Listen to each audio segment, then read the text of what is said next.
Fight number 3 of the night, fighting out of the red corner. This is a title fight, the UCA Super Lightweight Championship fight. Out of the red corner will be Krystle Jordan. She's with the San Diego Police Department, been there 4 years. Started boxing 2 years ago. She said it looked fun and great for work, so absolutely. She's in it to win it. Hats off to her. She's making the trip all the way from the San Diego area, all the way up to Sacramento. Hats off to Krystle.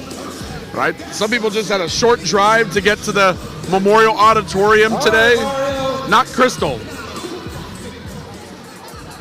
Let's set up the blue corner. Now coming out of the blue corner, a fighter that I'm very much familiar with, we have Briana, who's fighting out of California State Prison Solano, representing CDCR. She's been with the department for approximately 5 years. Started boxing in July of 2022. What made her want to box? That 6 degrees of separation. Lieutenant Hamlin, who currently is a lieutenant at California State Prison Sacramento, challenged her to try it back in 2022. And sure enough, she did, and she is here as a champion. So she's here defending her belt. Lieutenant Hamlin, who challenged her, has 12 fights.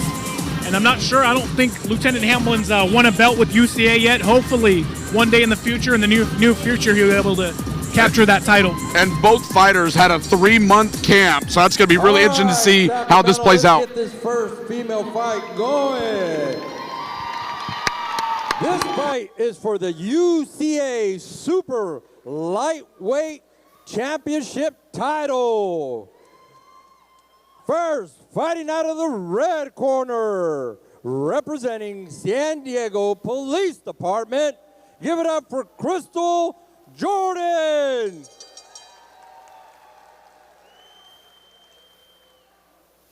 And her opponent, fighting out of the blue corner, representing CDCR Solano State Prison, give it up for Briana.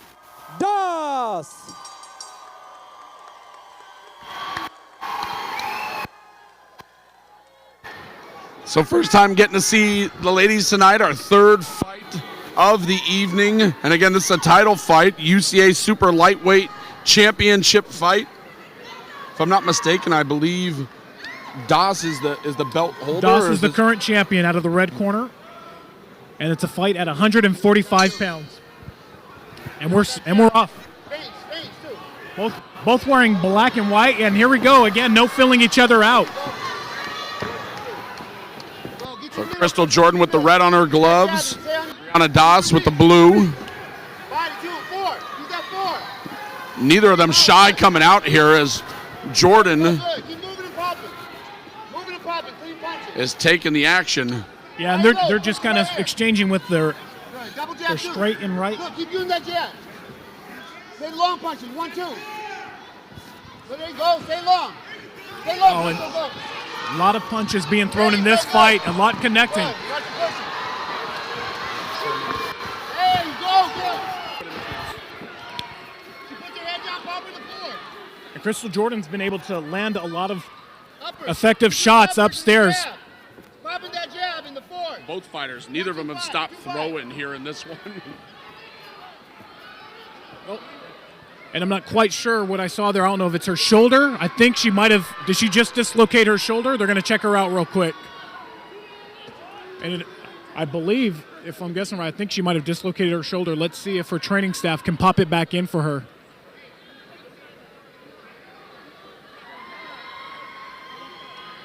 And bear with us just this one moment.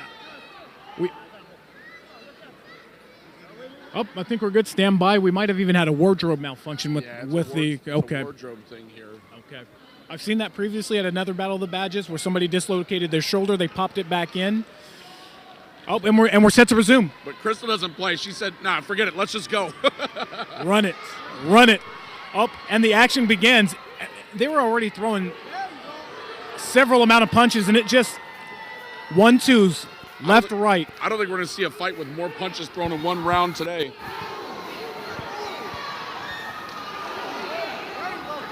This is one of those fights I don't envy the judges calling this one because Both fighters are throwing a ton of punches, and they're both landing. Yeah.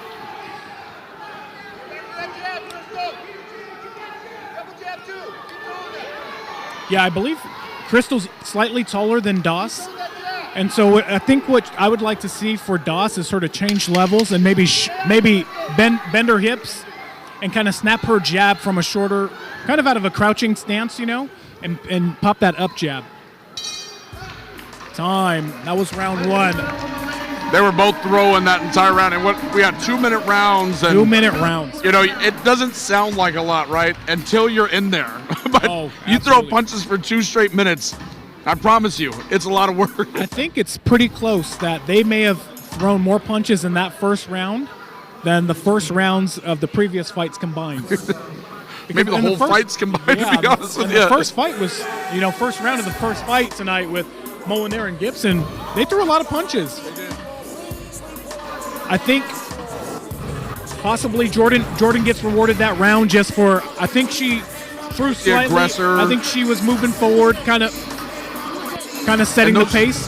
Those little things are the differentiator. Sometimes we talk about being a close round. Those can oftentimes be the differentiator in a close round like that. Absolutely. While you might throw the same amount of volume, whoever's moving forward or whoever's taking the least amount of shots that are landed, like you said, the differences. It looks like they're grabbing her mouthpiece right now. So we're getting the wardrobe issues sorted out here. Okay, and I think they're taping up the back of her tank top right now. You got to be resourceful in these situations. That's where it comes down to a trained corner, making sure that they're ready for anything that happens, not stopping the momentum that the fighter may have. And now, but right away, Krystle Jordan, she's the aggressor. She's coming across the ring to meet Briana Doss. She just landed a strong right hook. But Doss just landed a solid straight right. I think with Krystle, you're seeing her throw a handful of uppercuts, too. Well, there goes Doss actually chasing down Jordan. That was a nice job there. She set up that double jab with the straight right, and now she's moving forward. I would like to see her kind of get her head offline a little bit.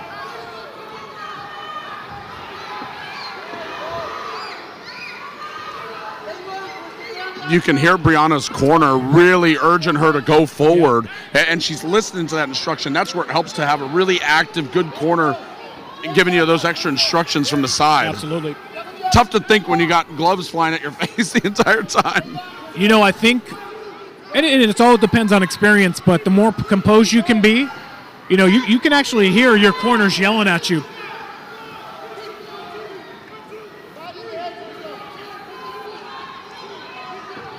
Both fighters getting a little gassed here in round 2. Yeah. And you hear Briana's corner saying, "You're not tired, keep going." Right, and I think Jordan just ran a couple of good hooks to the body right there. Krystle Jordan's corner telling her to press forward.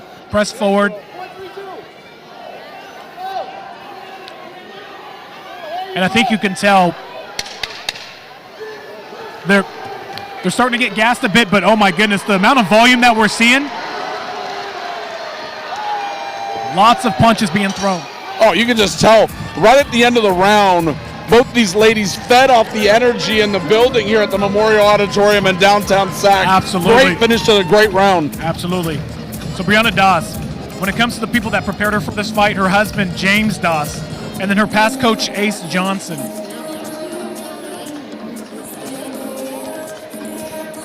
Doss, she would also like to dedicate this fight to both of her daughters, Annalie and Isabella. So again, a lot of these fighters that come here sometimes aren't just doing it for themselves. They're doing it because they're role models for their children, right?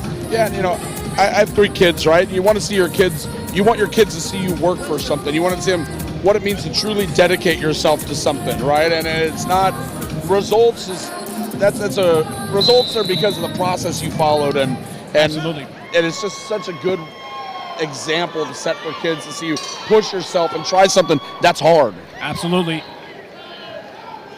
So every one of the 3 rounds, Jordan has come over and really met Briana Doss on her side of the ring. And I think if you take a look at Jordan Page, if you just look at her base, her footwork, the way Krystle Jordan, if you take a look at Krystle Jordan, and Doss is turning it up as well. I think I've noticed the difference between them two is whoever has a good base set when they throw their punches has been landing and has been able to move forward.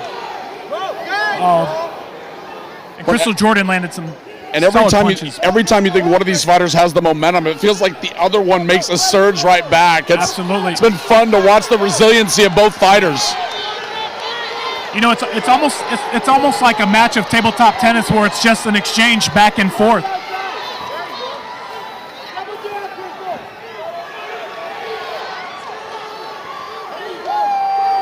Doss having a really good round here, but Jordan's still swinging.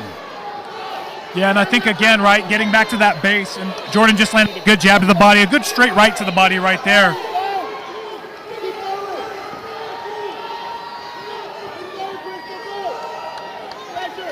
Man, Doss still looks pretty fresh. She's still, Krystle Jordan is gassing a little bit. Yeah. Doss looks like she is really still pushing the action here. Absolutely. Man, I am so impressed with what I'm seeing as far as the heart and the volume of punches, the conditioning from both these two. I mean, this is the type of conditioning that you want for a title fight, right? And the building, the environment, it's the loudest we've seen a fight, so you know the fans are appreciating it as there's less than 10 seconds in the fight. Oh, what a tremendous job. What a fight. Both of them finished strong. Both women finished incredibly strong. And you see a handful of people standing up, standing ovations. You arguably could have, I mean, we have, 19 fights tonight, so we're on fight number 3. We have 16 more. This, early on makes a strong case for fight of the night. I mean, both fights that went the distance have been incredible, as we'll get the official announcement here. And I think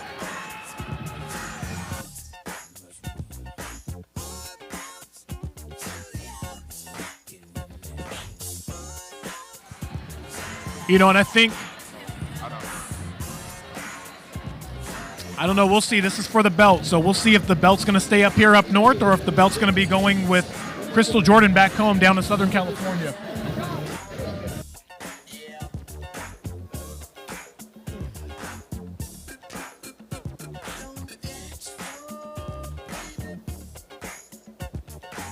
All right. What a fight. What a fight. Those girls know what they were doing in the ring. They were throwing them. They came in here to win. Today we have... No, I was going to have to present the Chris first. Yeah. Presenting the UCA Super Lightweight Championship belt, we have Matt Peterson, Assistant Chief from the Sacramento County Sheriff's Department. Give it up for Mr. Matt Peterson.